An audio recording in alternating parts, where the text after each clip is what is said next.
Sure, here's section 1 of the script, written with high emotional quality, zero fluff, and exactly 760 words.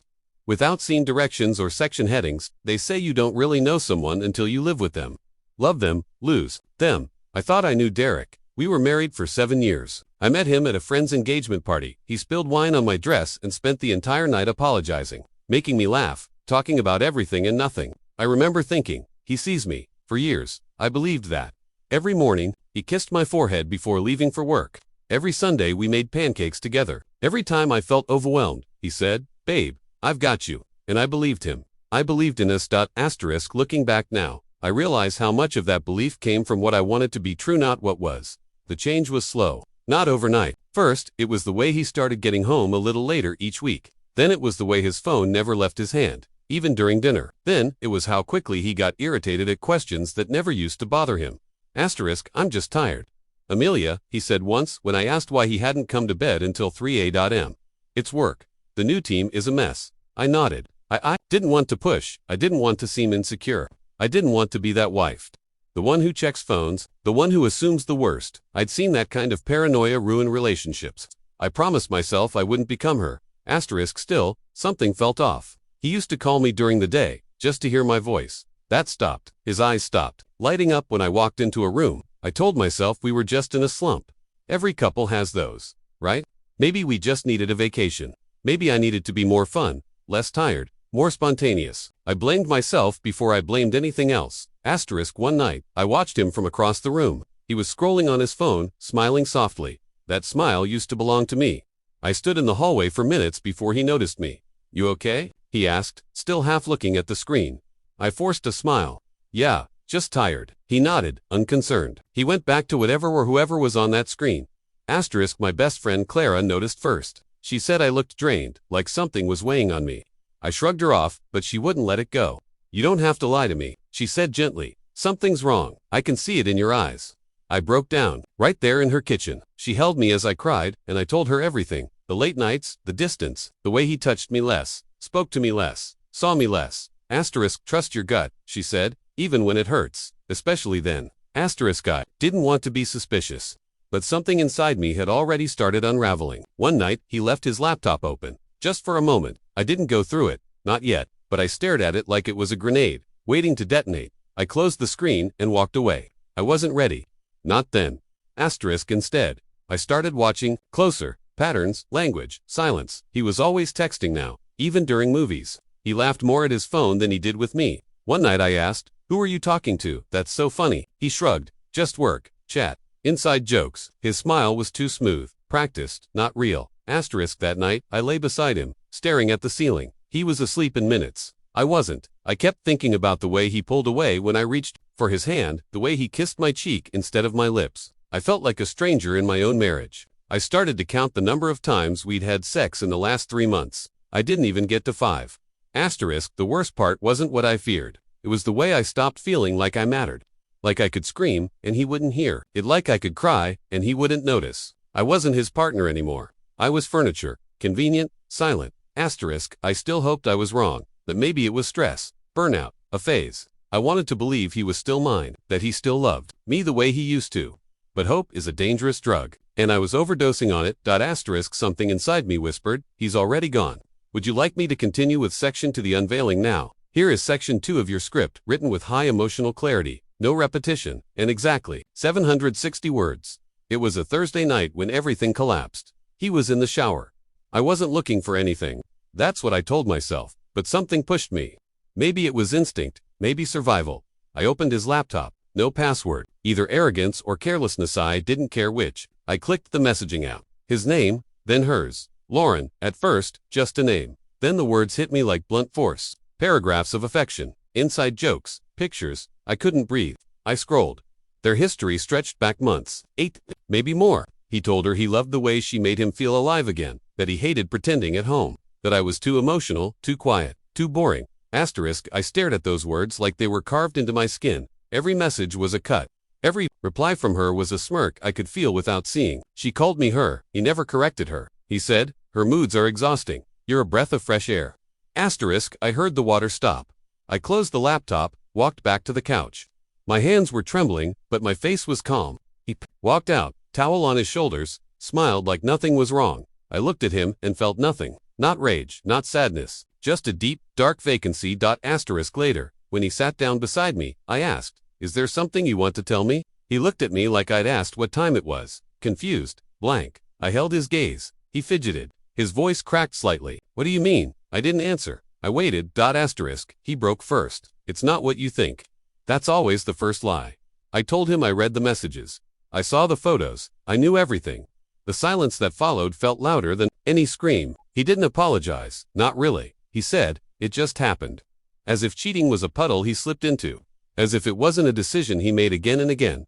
He tried to blame the distance. Said we hadn't been close in a while. Said I seemed like I didn't care anymore. I laughed. I actually laughed. "I begged you to talk to me. I begged you to come home. You didn't stop." He looked away. Cowardice in motion. I asked him why. He couldn't answer. He said she was different. Said it was a connection he didn't expect. I asked if he loved her. He hesitated. That told me more than anything else. If he didn't, the answer would have been immediate. He didn't deny it. The hours after that conversation blurred together. I sat in the bedroom while he packed a bag. He said he'd stay at a friend's place. I didn't care where he went.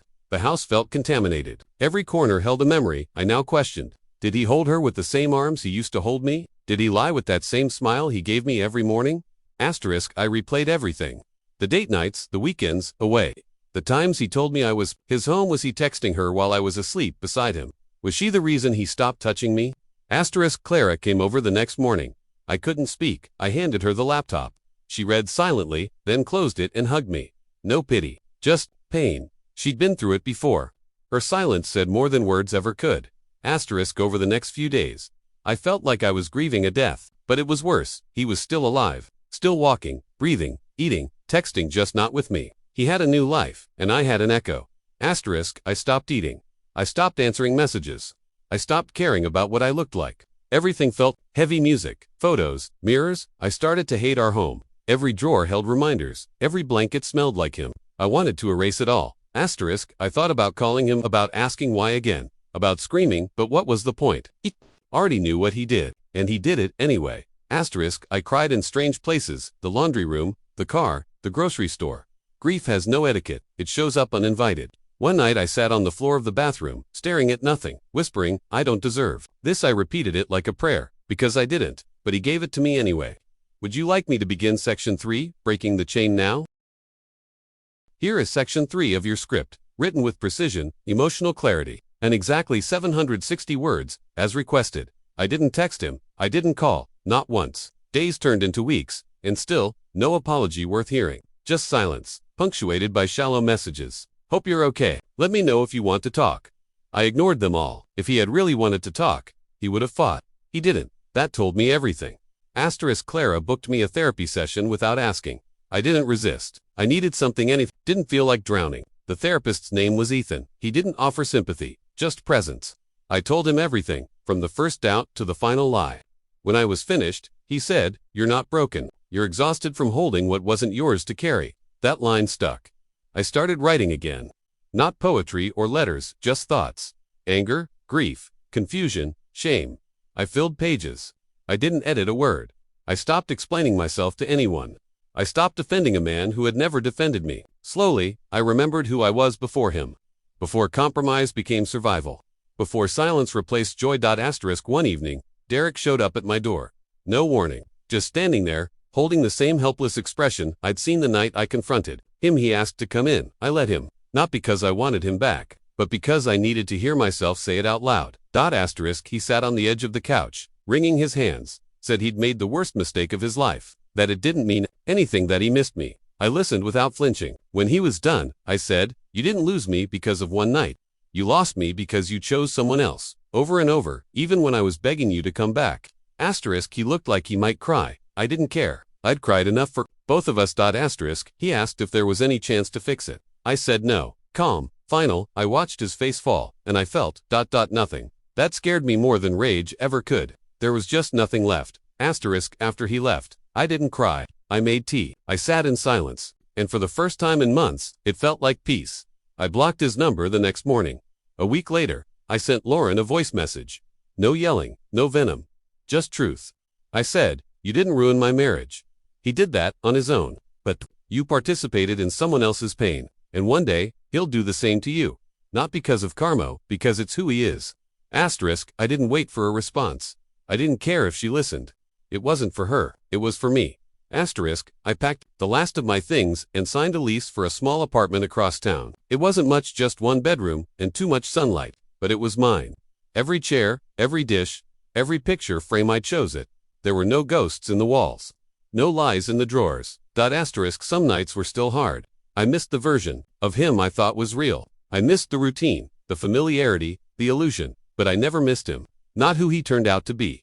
Asterisk, I stopped asking why. It didn't matter. Some people betray you not because you failed them, but because they were never capable of staying. I realized love alone isn't enough. You need honesty, loyalty, respect. He gave me none of that. Asterisk, I started reading again, cooking, laughing. I saw friends I hadn't made time for. I danced in the kitchen once just because I could. The quiet didn't feel empty anymore, it felt earned. Asterisk, when I saw Clara next, she said, "You look like you again." I smiled. I feel like me again. Asterisk, he didn't break me. He peeled back every layer I'd buried under his approval, and in doing so, he revealed someone stronger. Someone who didn't need to be chosen to feel worthy. Someone who finally chose herself. Asterisk, I still have the messages. I could delete them, but I won't. Not out of bitterness, out of remembrance. They remind me of the line I drew, the day I stopped begging and started walking. Asterisk, because I begged him to stop, and he didn't, so I did. And that's where everything began. Here is section 4 of your script. Written with precision, emotional depth, and exactly 760 words. Continuing. The story without repetition or filler. Months passed. Enough time for the silence to become comfortable, for the memories to lose their sharp edges. I wasn't healed completely, but I wasn't broken anymore either. The pain had turned into something else, wisdom, maybe, or resilience. I no longer needed closure. I had given it to myself the day I stopped waiting for him to make things right. Asterisk, I started a new job, something flexible, something mine. The kind of work that reminded me I still had value beyond what someone else could recognize. I met people who didn't know my past, and I didn't lead with the story. It was mine, not a scar to explain to strangers. I no longer felt the need to be seen as strong. I just wanted to be whole. Asterisk, then one evening, I received an email. No subject line, no greeting. Just a few sentences from Derek. Asterisk, I still think about you. Not a day goes by that I don't regret it. I know you'll never forgive me, but I hope one day you find someone who sees you the way I should have. Asterisk, I read it once. I didn't respond. There was nothing to say. Regret doesn't undo betrayal. Reflection doesn't erase the past. His remorse wasn't mine to carry. I closed the email and went back to my book. That's growth, not pretending it never happened, but refusing to let it hold space in your present. Asterisk, I began dating again. Cautiously, no illusions. I wasn't looking to fill a void. I wanted to meet someone when I was full, not hollow. I told the truth up front. Not the whole story, but enough. I've been through something that changed me, I said. I'm not looking to be saved, just respected. The ones who flinched at honesty walked away quickly. That was fine. I wasn't afraid of being alone anymore. I had already survived the kind of loneliness that comes while sharing a bed with someone who no longer loves you. Asterisk, there was one man, Eliasu, didn't flinch. He listened. He didn't offer to fix anything. Just presence, patience. We moved slowly. Every step was a choice, not a reaction. He asked questions without pressing. He didn't look for holes in my story. He accepted it, accepted me, without condition. Asterisk, one night, I told him the moment I knew my marriage was over wasn't when I saw the messages. It was the silence after, the moment I realized he didn't fight for me, because he never feared losing me. Elias nodded and said, people who take you for granted don't deserve to hold your story. Asterisk, he never tried to be a hero. That's what made him different. Asterisk, meanwhile, I started volunteering at a support group. Not as a therapist, just someone who had been there. Women would walk in with the same numb expressions I once wore. I saw myself in every one of them, and I told them the truth. You're not weak for loving someone who hurt you. You're not foolish for trying to save something, but you're powerful the moment you choose yourself. Asterisk, some cried, some sat silently, but every single one listened. That mattered. Asterisk, I went back to the old house once. It had been sold to another couple. There were flowers in the front yard, new curtains, fresh paint. I stood on the sidewalk and smiled. That place didn't haunt me anymore. It was a chapter I'd finished, not a wound still bleeding. Asterisk, later, I burned the last birthday card he gave me, not out of hatred, but finality. I watched the edges curl, the ink fade. That was the last piece of him I held. When it turned to ash, I felt something inside me loosen. Asterisk, peace isn't loud. It's quiet, steady, earned. I found it not in the arms of someone else, but in the mirror seeing myself, truly, for the first time in years. Not through his lens, not through the lens of betrayal. Just as I am. Asterisk, and if I ever cross paths with him again, I won't look away. I won't spit bitterness. I'll nod, maybe even smile. Because he taught me something he never intended to. The cost of settling, and the power of walking away before you forget who you are. Asterisk, I begged him to stop. He didn't, but I did. Asterisk, and that made all the difference.